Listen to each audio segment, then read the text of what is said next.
네, 안녕하세요. 박성현 교수입니다. 자, 이번 시간에 이제 시험 며칠 안 남았죠. 그리고 이제 합격자 발표를 했는데 일단 중요한 거는 자소서 합격하신 분들 모두 축하합니다. 축하하고 이제 4월 20일 날 이제 필기를 진짜 봐야 되잖아요. 근데 사실상 그러면은 뭐 날짜가 많지는 않지 않습니까? 그걸 대비해서 어떻게 준비하면 되는지를 한번 간략하게 준비해 봤어요.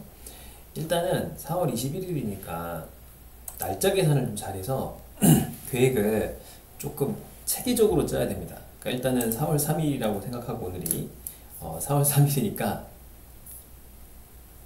정확하게 20일까지 공부를 할 수 있으니까 총 18일을 공부할 수 있겠죠. 그쵸? 18일 동안 곱하기 내가 뭐 7시간 한다. 7시간 너무 부족해요. 아니 10시간 해야 돼요. 10시간. 직장인들은 끝나고 5시간, 주말에 20시간. 이 정도는 해야 됩니다. 시간이 없으니까 그렇지 않겠어요? 그리고 공부를 많이 했던 분들도 절대 느슨해지면 안 됩니다. 이 시기가. 그럼 5시간이니까 곱하면 뭐 예를 들어서 18일 남았잖아요. 그럼 뭐 주가 2번 남았으니까 4일은 80시간 공부하고 그 다음에 14일은 5일 5시간 공부하면 70시간이니까 무려 150시간을 공부할 수 있겠죠. 자, 그래서 어떻게 계획을 짜냐면 예전에 제가 요 합격한 비결이 있는데 이거 옛날에 설명했었죠. A하고 C를 같이 따야 됐어요. A하고 C를 같이 따는데 보통 얘가 3개월에서 6개월 걸리고 얘가 한 1년 6개월 걸리거든요. 그래서 평균 한 2년 정도 잡고 공부를 합니다. 근데 그 당시에 이제 은행에서 신한은행에서 이제 돈을 다 대주겠다는 거예요. 참고로 A도 그렇고 C도 그렇고 지금은 좀 가격이 내려갔는데 여기 꼭 무조건 수업을 들어야 돼요. 돈 주고. 그 당시 이게 한 60만원? 이게 한 300만원 됐어요.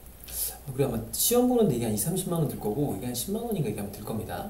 그 등록하는데 이게 또 한 2, 30 들고 이게 또 한 10만원인가 들 거예요. 그래서 총 한 500만원 정도 이렇게 좀 회사에서 지원을 해준다고 하더라고요.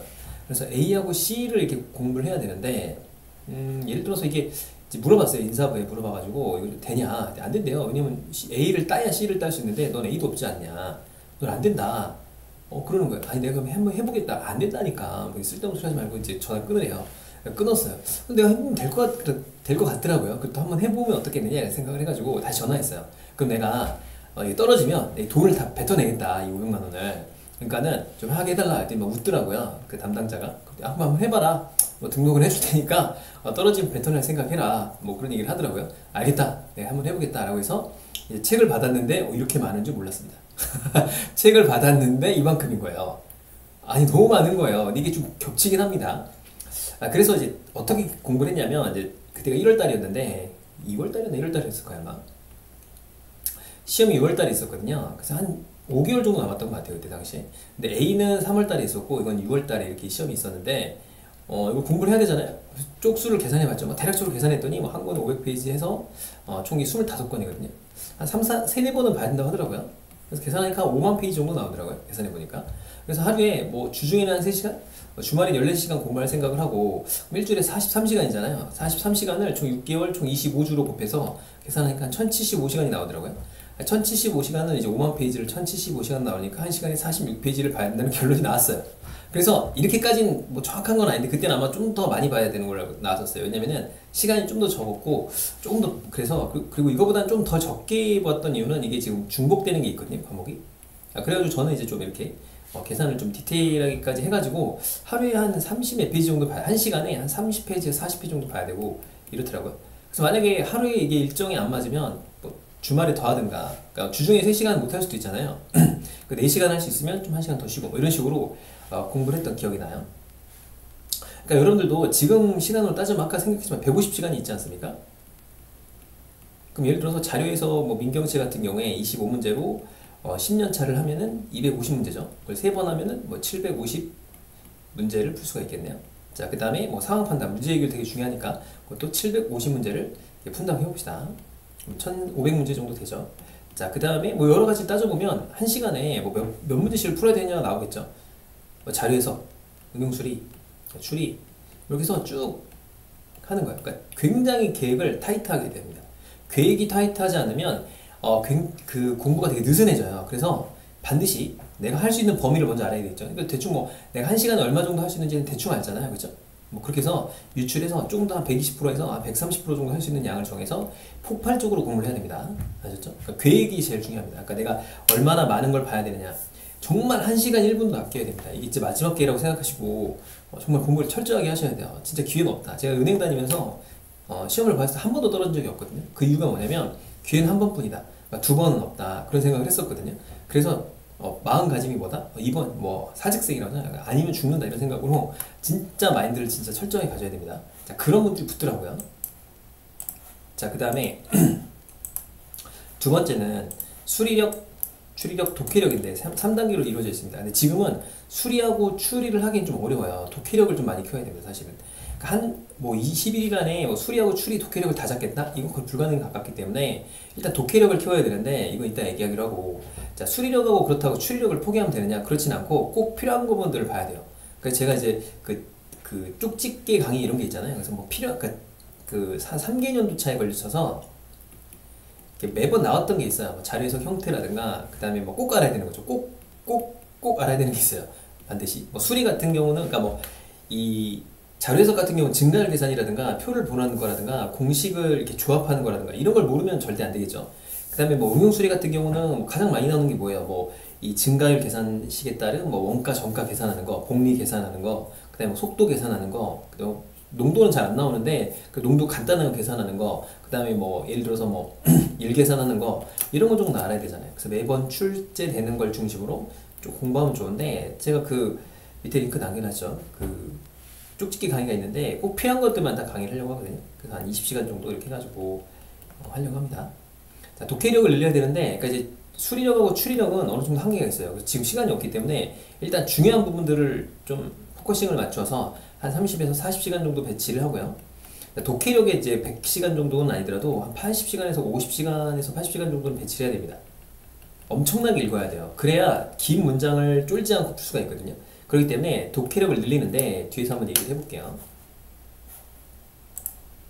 자, 독해력을 늘리는 건 긴 문장을 좀 많이 봐야 돼요. 우리가 뭐 고시내 문제집이라든가 제 문제집을 봐도, 또는 시험장에 가보면 시험지를 읽다가 뭐 수리가 됐건 추리가 됐건 이거는 뭐 논외로 하고 지문 읽다 끝나잖아요. 그렇잖아요. 그래서 지문을 읽는 훈련이 되게 중요합니다. 그러니까 일단은 뭐 많은 문장을 정독하는 훈련을 해야 돼요. 여러분들이 뭐 가동력이 떨어지고 독해력이 떨어지고 문장을 잘 못 읽게 돼 있어요. 현재 상태가. 왜냐면은 뭐 유튜브라든가 쇼츠라든가 이런 게 노출이 많이 되다 보니까 굉장히 짧은 영상. 그래서 긴 어떤 영상도 잘 못 보죠. 근데 긴 글이라는 건 뭐 상상도 할 수 없고, 그죠?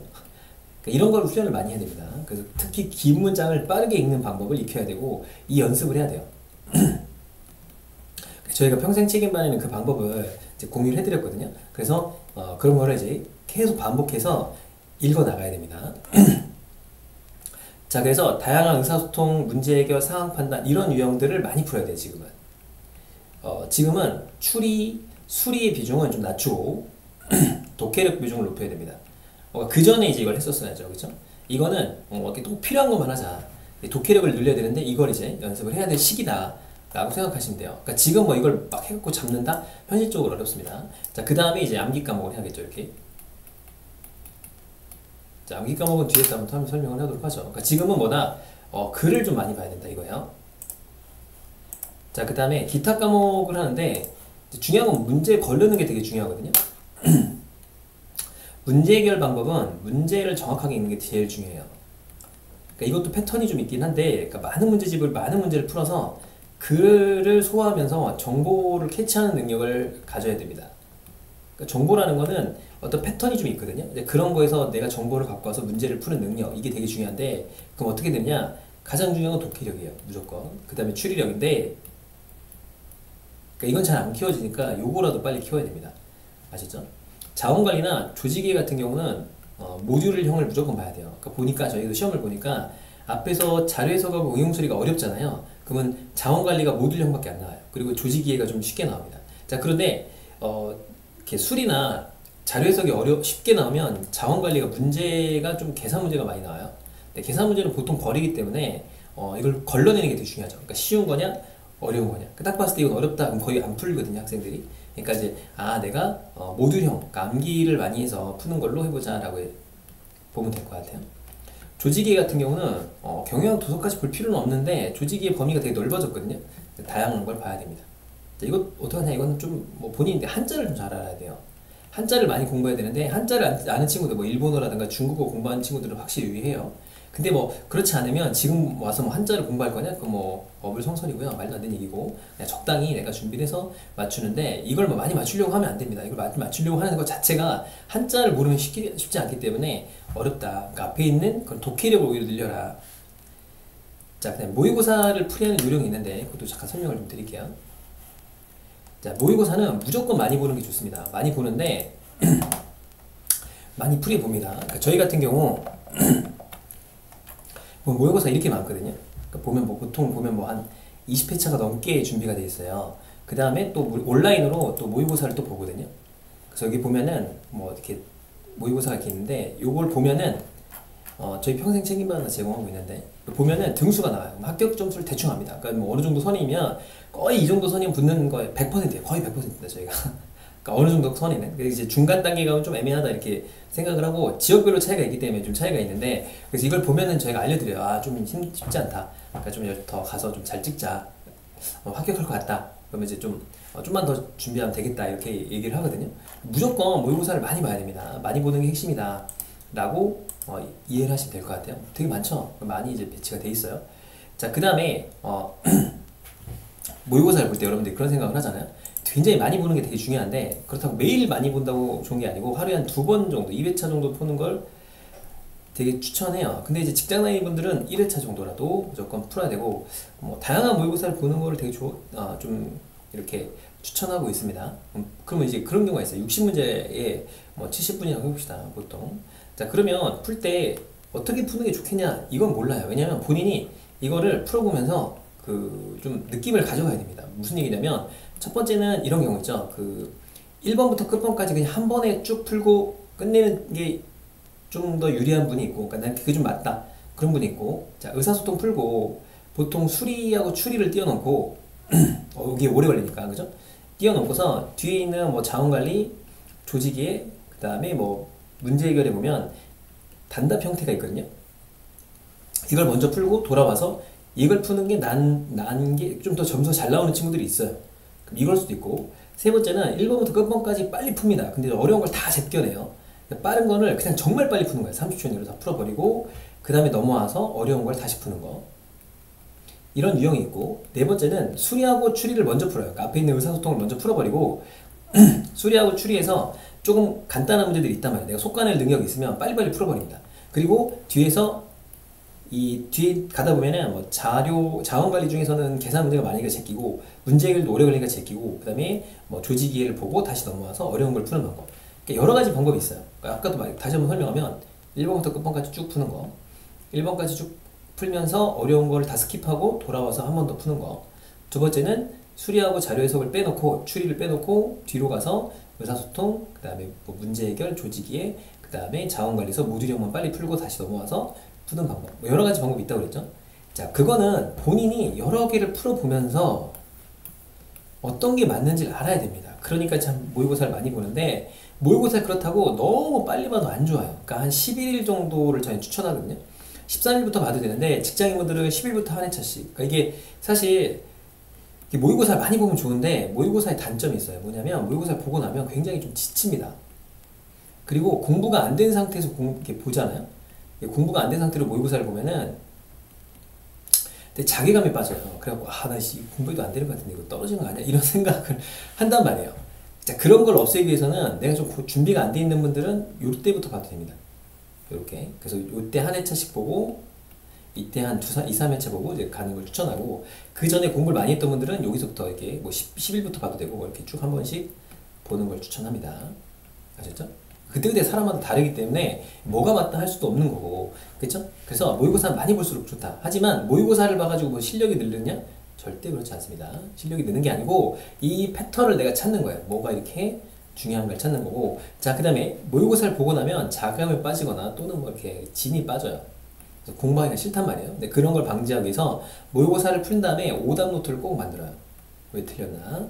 정리를 한번 해보고 내가 기존에 오답 노트가 있다면 거기랑 이렇게 해보고, 그 다음에 이제 암기 과목이 있죠. 이런 것들, 이런 걸 중심으로 암기 과목 중심으로 공부를 해보면 좋겠다 라는 겁니다. 시험 끝나고 나서. 그러니까 저희도 이제 공부를 시켜보면 수리력 다음에 추리력 다음에 그 다음에 독해력을 공부한 친구들이 압도적으로 합격률이 높아요. 이게 다 이유가 있는 거예요. 공부를 시킨 이유가 있습니다. 수리는 하면 할수록 늘어요. 추리는 한다고 잘 늘지는 않는데 추리가 있어야 독해력이 뛰어나집니다. 그래서 문제 해결 같은 걸 잘해요.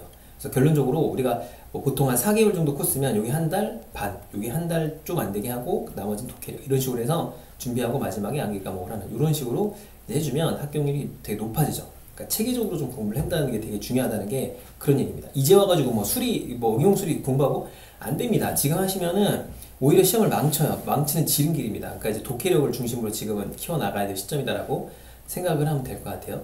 자, 그 다음에 여러분이 그 뭐 모듈형이라든가 자원관리 모듈형이 뭐냐 이렇게 물어보는데 이런 거죠. 뭐 교수자용, 뭐 학습자용 이렇게 따지는 이런 것들입니다. 이렇게 학습시 뭐 설정하는 이런 것들인데 이런 걸 공부하는 거예요. 이건 뭐 NCS 주요 KR 가면 나오니까. 그리고 저희가 이제 모듈형 요약형도 주고 그 다음에 뭐 가끔 뭐 금융 종합 지식이 있어요. 농협 지식이라든가 이런 것들도 공부를 좀 해줘야 되고 그 다음에 뭐 조직이의 대인관계 여기도 가끔 나와요. 이렇게 준비를 해야 된다는 거고 맞춤법, 뭐 어휘 이런 것들은 한계가 있으니까 좀 여러분들이 어느 정도 타협을 해야 됩니다.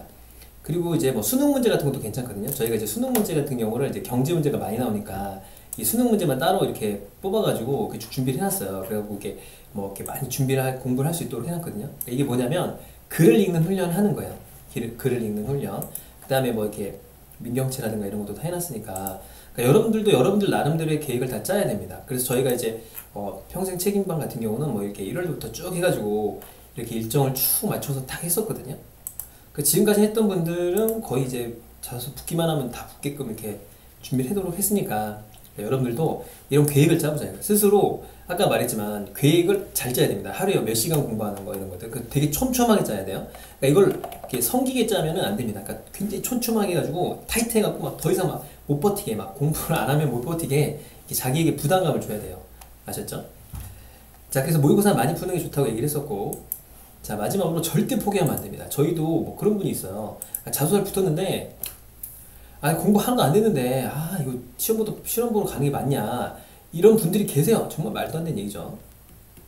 지금부터 공부해도 사실상 1월부터 준비했다고 치면 4월까지면 거의 4분의 1의 기간에 해당하는 거예요. 뭐 4분의 1이 좀 안 되겠지만 4분의 1 기간이고 더 집중력이 높기 때문에 기존의 1월부터 3월까지 공부한 것보다 훨씬 더 폭발적으로 공부를 할 수 있습니다. 그렇기 때문에 무조건 지금 달려줘야 돼요. 아셨죠? 그리고 저희도 보면은 뭐 이렇게 준비가 안 돼 있다라고 해서 시험 보고 합격한 분들이 계세요. 그리고 면접까지 봐서 합격한 친구들도 있었죠. 되게 많았어요. 그러니까 절대 포기하지 말자. 이 시험은 진짜 알 수 없다. 그러니까 지방마다도 막 튀고도 다르고 그랬잖아요. 그러니까 뭐 몇 개 맞았냐 이거 되게 중요하지 않아요. 그러니까 뭐 44개 맞았느냐, 뭐 48개 맞아야 되냐, 뭐 50개 넘게 맞아야 되냐, 뭐 38개만 맞아도 붙었다냐, 뭐 이렇게 다 몰라요. 알 수가 없기 때문에 시험 난이도에 따라 또 다르죠. 뭐 2022년도 상반기 시험은 엄청 어려웠거든요. 당연히 커트라인 내려가겠죠. 그러니까 이거는 정말 모른다. 알 수 없으니까 절대 포기하지 말아라. 그래서 한 문제라도 더 보자. 그죠? 절대 포기하면 안 됩니다. 끝까지 한 문제라도 더 풀어본다고 생각하는 게 맞아요. 그리고 모의고사도 한 회차라도 더 풀어보고, 그죠? 자, 그 다음에 직장인분들은 모든 휴가를 다 쓰세요. 그러니까 뭐 이거는 뭐 눈치 보면 안 됩니다. 여러분 인생 아닙니까?